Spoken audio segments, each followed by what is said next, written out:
House hacking. That's such a crazy name. What a crazy name for a show. And as a matter of fact, when I first heard about hacking, I thought, well, that's a weird name. Don't you think? It is a weird name.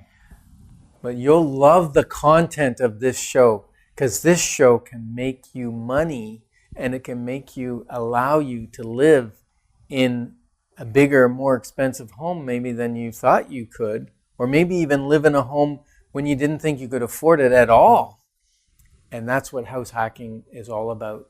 So welcome to another episode of the Inside Track on Real Estate, where you get refreshing, hopeful truth about selling, buying, and investing, making sure that your house is the home that you're thrilled to come home to each day. I'm Ken Decker. I'm Ryan Decker. And we're going to talk about house hacking. Let's do it. House hacking. What's hacking mean? What's house hacking mean? House hacking is a term, and I want to say came out like 2 years ago. The term started being pretty popular, and it has to do with buying a property as your personal residence, and living there, and then the previous home you had, turning that into a rental. So you're able to buy more homes with less money down. Oh, really? Mm-hmm. That's the definition? That's the definition I'm using. Okay, well, I created all kinds of new definitions for house hacking then. Oh, no. Yeah, it's great. So to me, it's buying something that is more expensive than maybe you wanted to spend on and having it pay for itself. Sounds like a pretty cool thing. Wouldn't that be cool? That'd be very cool. Now, you actually are a house hacker. I'm very aware. You're very aware of that. Eh? Now, that doesn't, and hacking kind of... It has a negative connotation. It does, because when you hack into, say, software, it means you break the code. Maybe you hack into the security in a software or something like that. But house hacking doesn't mean you break into houses. No, it's kind of like life hacks. You know how they like use a toothpick and all of a sudden start your car, or something weird like that. You haven't seen YouTube life hacks? No. Okay, well, that would be like MacGyverisms for an old guy like me. MacGyverisms. It's now called life hacking. Oh. So you can use all sorts of stuff, everyday stuff, to do really cool things and make your life easier. Like hairspray for a blowtorch with a lighter. I don't know why that makes your life easier, but well, if you want to heat something up, superheat it. All right. So don't try that at home, guys. This is family radio. Do not try that at home. Yeah, it is family. So this sense of hacking is more figuring out a way around that works really well. A workaround. A workaround. That works better than the original intention. Right. Okay, I can live with that definition. Okay, we'll go with that. That's great. So an example would be buying a home.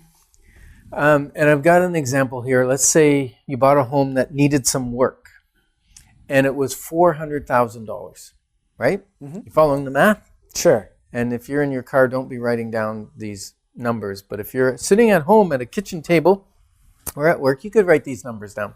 So if you bought a $400,000 house, knowing that it needed work, and that if you put $50,000 into it, that same house, because the neighborhood's good, would be worth, say, $500,000. Does that make sense? Yep. So you buy a house that's needing some maintenance or needing updating. It's got an older kitchen, older bathrooms, older flooring, whatever. So you're going to put $50,000 into it. It's going to be worth $100,000. So you're going to make $50,000. Mm-hmm. So now, living in that, let's say you live in it for 2 years. Your normal increase, if it went up 4% per year, would be about $33,000. Okay. All right. So if we add that, and then the interest on the mortgage on a $400,000 house over 2 years is going to be about $20,000, maybe a little less, but about $20,000. And then your taxes, your property taxes, probably around $10,000 for 2 years, maybe a little less. So that's $30,000 for that. The $50,000 you had to put in, and the $33,000 that it would have increased. So that, you add all those numbers up, you're going to have to believe me if you didn't write them down. It equals $513,000. But now if we look at the value of that property, because it went up, the 50K, when we added 50K of improvements to it, it's now $533,000, maybe even a little more, but let's say 533. So all the money you paid in interest and taxes, you've actually recovered. So that's a house hack. So you've lived there for free. Well, you've made money to live there. Yeah, that's even better. Yeah, it is better. And this is what kind of amplifies the house hack is normally if you were to make $33,000 or $50,000, what would you have to pay at the end of the year? Income tax. Income tax. But with this kind of income, you don't have to pay income tax in the year that you have the increase because it's not earned yet until you sell it. And you still don't pay the tax if you lived in it. Right. And in this particular example, that's what I was saying. And Candace is a master at this. She's done it a few times. Like one of her houses she bought very, very cheaply in Princeton. And she put a ton of money into it and effort and work and came out of that with enough down payment to buy a property closer into the city, which she did again to that house. It had a large washroom and a large laundry room in the main floor, but didn't have an exclusive ensuite. So by taking the laundry room, moving it down to the basement, she could put in an ensuite. They took the stipple on the ceiling, the popcorn, we call it popcorn, scraped all that off, sanded it down, put in pot lights, and put granite in the kitchen and all kinds of things. And then she made a good dollar on that one as well. So she lived there for a couple years. And not having to pay tax on that extra income.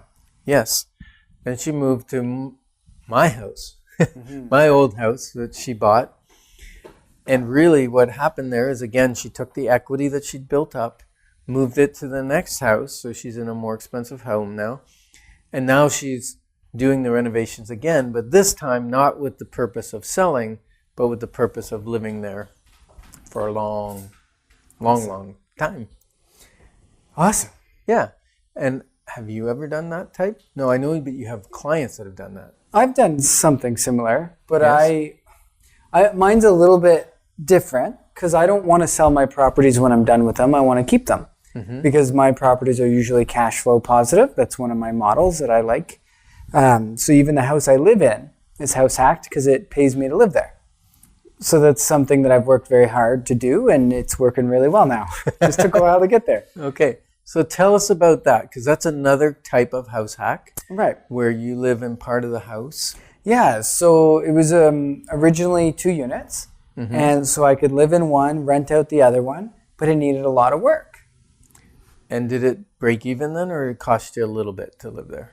To live there, well, I had to do the work. So it cost me for the first 6 months or so. And then once the work was done, I had to pay, it was very minimal to live there.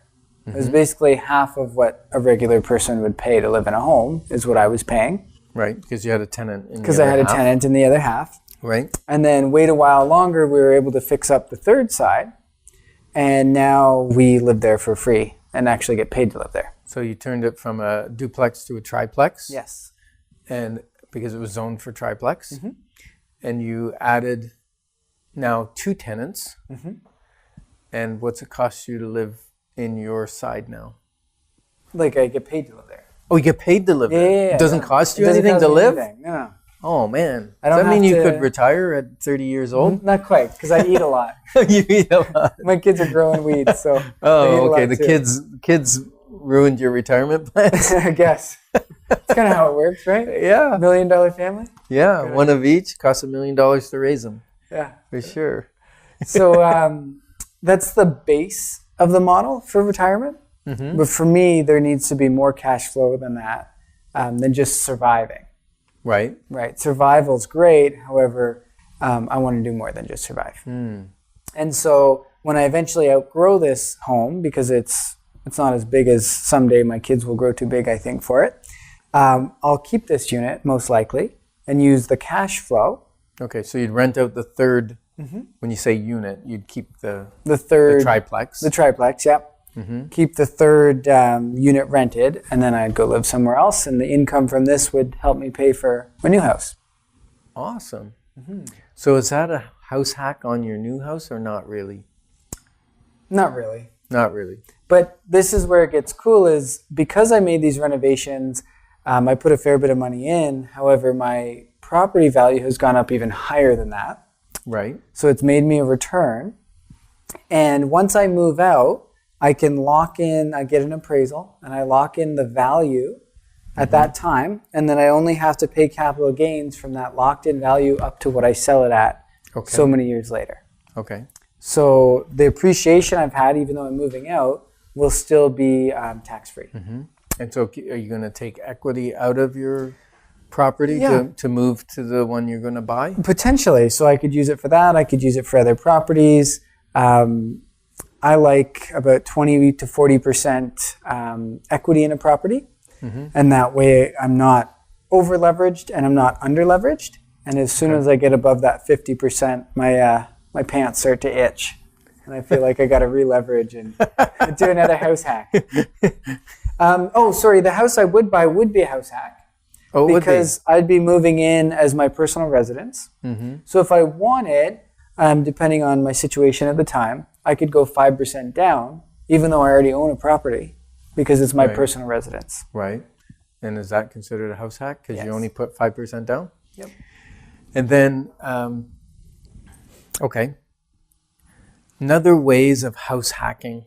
One is if you're living, so that's a great way actually. If you're thinking of buying a house, start out with a semi or a duplex or something that you can put an apartment in or has an apartment like you bought in your first house. You combined 2 house hacks with your first house. I did. 3. We'll go 3 house 3 hacks. house hacks? Yeah. Okay. So I was able to get it at 5% down. I was 20 at the time, so I didn't have a lot of money. So I was able to buy it 5% down, and then because I was living there. And then instead of renting, just because it was an in-law suite in the basement and 4-bedroom home upstairs. That's the other house hack. It was only a 3-bedroom when you bought it. Oh, right. That's okay. There's like 4 house hacks on that house. Okay. I really went to town on that one. Okay. So there was 3 bedrooms upstairs, and then there was an addition, which was actually a den, but it wasn't closed off. It was open to the other space. So we closed that wall and turned it into a 4th bedroom, which allowed us to rent to students upstairs and get 4 rooms instead of 3, which is a pretty big difference as cash flow. Yeah, because now, what is it, about $600 to rent a room with shared accommodation? $600 to $750, depending on where you are. Is it really up to $750 now? Depending on where you are. Right? Right. Well, okay. Yeah, it all depends on location and what you're offering. Okay, so hack 1 was to build a Get 5% down. 5% down. Personal residence. Okay. Hack number 2 was to build a suite, like convert the den into a 4th bedroom, put French doors on it. Yep. Okay.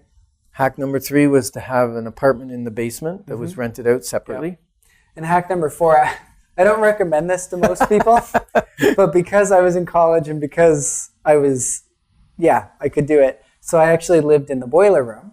Well, I had tenants downstairs and tenants upstairs, and it gave me the freedom to go to school and get paid to go to school for living in my house.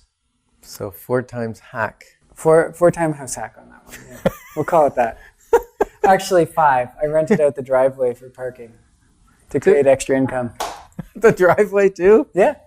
Wow. Yeah, no one had cars at the time, even though there was a bunch of people in the house. And I had a big double driveway, so I started renting the spot out. And what about the shed in the back? Did you rent the No, little I didn't. shed? I didn't. No borders in the shed. It was teased, but we didn't go there. You got some wild animals in there at one point. At one point, yeah, we got rid of those quick. So, yeah.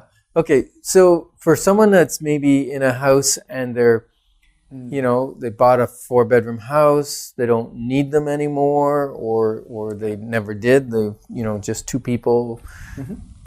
Renting a room, having kind of a boarder or roommates, it was very, very common in the Depression. People that owned houses would rent out a room to people that had lost houses or couldn't afford a house, couldn't afford their rent for a separate dwelling, would rent out just a room. And there's actually great friendships that can be made from having, we'll call them roommates. You're not really sleeping in the same room, but you're housemates. Housemates, better term. Flatmates, whatever you want to call it. Flatmates. Yeah. That's just a weird term. Yeah, more British. Yeah, but we're not in Britain. That's true, we're not. So, yeah, I've seen a lot of people who are a bit older and they're single and they're like, I'm lonely.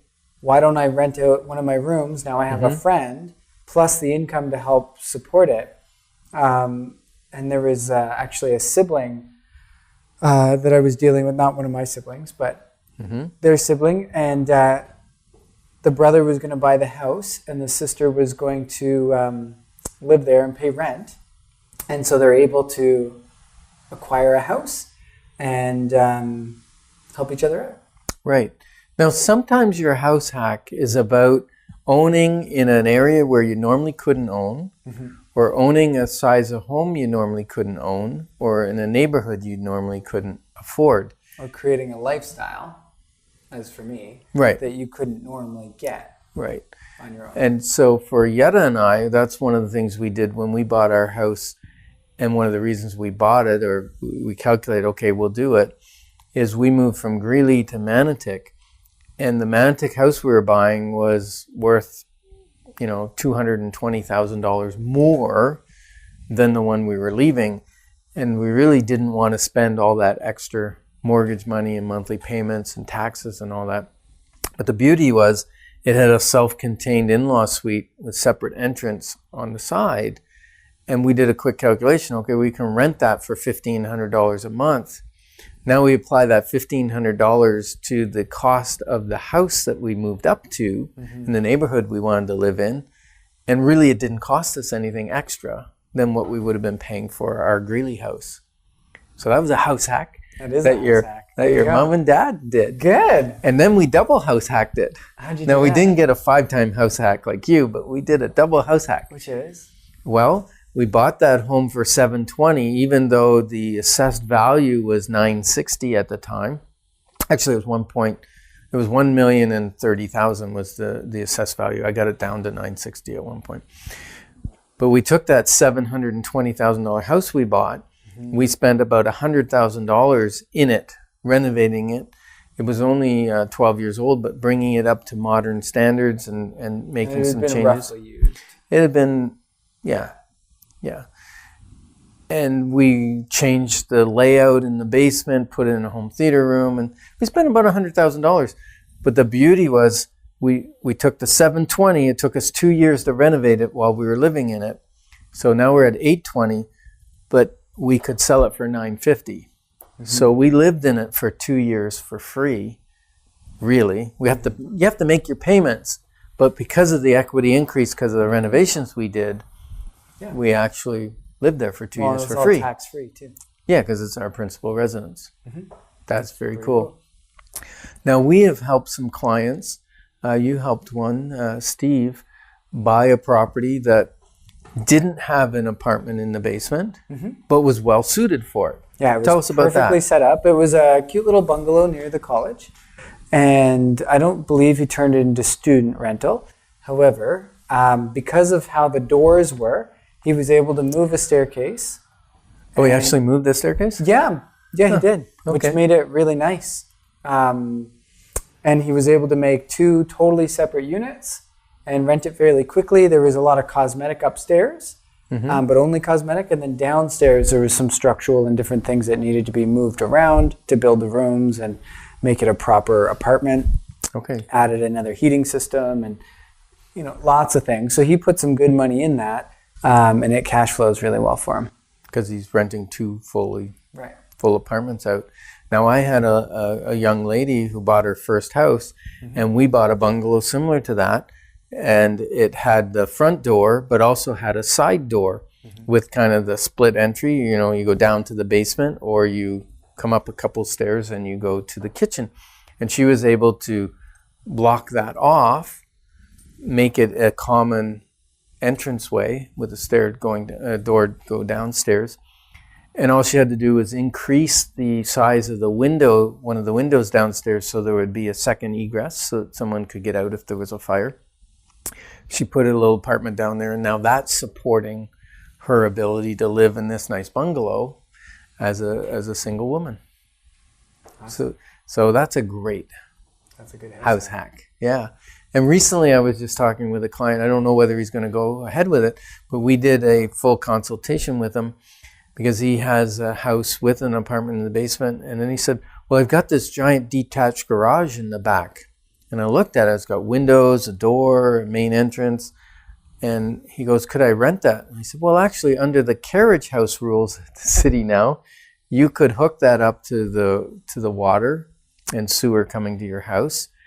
And you could convert that into an apartment. A whole self-lead. And the beauty with that one, he was on a corner, so he had a laneway into the bungalow, the house, but he had a laneway on the other side going to the garage. So it had its own private laneway and everything. It's almost like having a separate house on one property. So that would be a phenomenal house hack. I hope he goes ahead and does the work on it.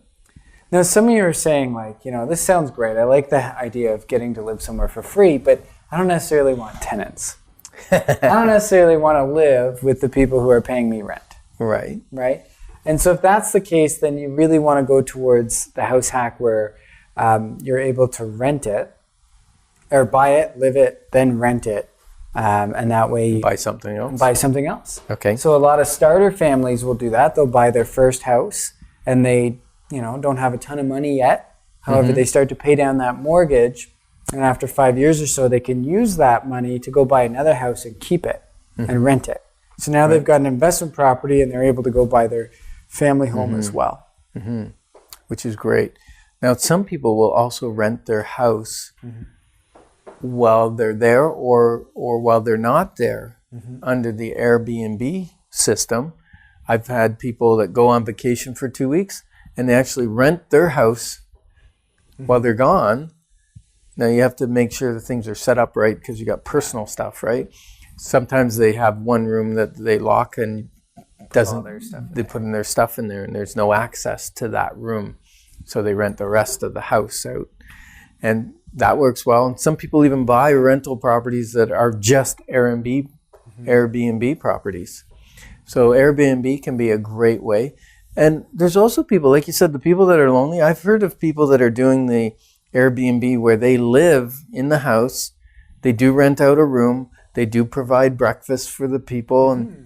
And it's a real social experience. Yeah. They get people from all over the world coming that they can talk with. And it's really great for someone that may be lonely and living at home. Now, we do offer a free consultation. If you're thinking, hey, what ideas could I have to house hack my home or to buy a home that I could do a house hack with and really start building wealth quicker or live for free or that type of thing, we'll sit down with you for an hour and walk you through that process. And at the end, you may decide, hey, this is something for me. And you may decide, hey, it's something that's not for me. Or it's not the right time right now. Right. There's some steps I got to do in order to get there. And I've even had people come who we've sat and done a bit of a financial consultation because they're finding they can't pay their debts. It's getting tough. And I'll say, well, how many rooms do you have in your home? How many are not being used? Okay, well, let's rent those. Because if you can get $600, $700 a month for a vacant room, it's not costing you much to have somebody there. If you can rent out 1 or 2 rooms, suddenly your monthly cash flow is going the right way. You've got positive cash flow. You can start paying off that debt. And it's not that huge of an inconvenience. Well, and that income you can actually use, we didn't talk about this, but towards the expenses of the home. So as long as you don't claim more than 42% or 49%, of your expenses, it can still be your personal residence. Then you can claim those, like your interest expense, your water and sewer, heat, a portion of that. So up to 49%? Yeah, depending on how much room of the house you're renting. Okay. And how much of the space they're using. And you can knock that off your taxes. Right. And also I've had a lot of people buy a house with the intent of having flatmates or housemates, and they purposely buy a property that has a master bedroom that has an ensuite bathroom, because one of the things they don't want to do Share a bathroom. is share a bathroom. So that way they have their private room, their private bathroom, and away they go. Awesome. Makes sense, eh? This is so awesome. I love house hacking. I get so jittered. I want to go house hack something now. Got a few that I want to play with. Yeah, I mean, investing when you haven't done it can be really scary. And then as you do more of it and as you get educated, as we're hopefully giving you some education today, it can become really fun. Almost like a Monopoly game. Like, how much can I collect? How can I do this really well? How can I, advance this? It's fun. Well, it just takes a little longer than Monopoly. It's kind of like the Proverbs 31 woman, right? She's like held on a pedestal of, women hate that proverb because they go, oh, how do you live up to the woman that works all night and makes all these things for his family? But she was a real estate investor. It says she considers a vineyard, which is a business, it's land, and it's like a farm, and she considers it and she buys it for her family. So that woman is a real estate investor. And I'm finding more and more women are taking this on their own, because historically it's been men are more risk takers. And I'm finding women now are even single women are saying, hey, I want to get into house hacking. I want to get into building wealth through real estate investments. And so that's really fun to see that happening. Yeah. Well, and I get a lot of people being like, my retirement's shot because whatever the reason is, either a financial thing with the stock market or a divorce or life happens for all of us, and they're able to start investing in real estate and supplement their retirement. Yeah, that's awesome. So the old saying, your family is my family, my house is your house kind of thing. We just want you to know that we're your family, and we really want to partner with you as we move forward together in this thing called life. And we want to make sure that you're living a simply whole and a real life that's satisfying, God-honoring, and financially responsible. So connect with us. We'd love to be your family.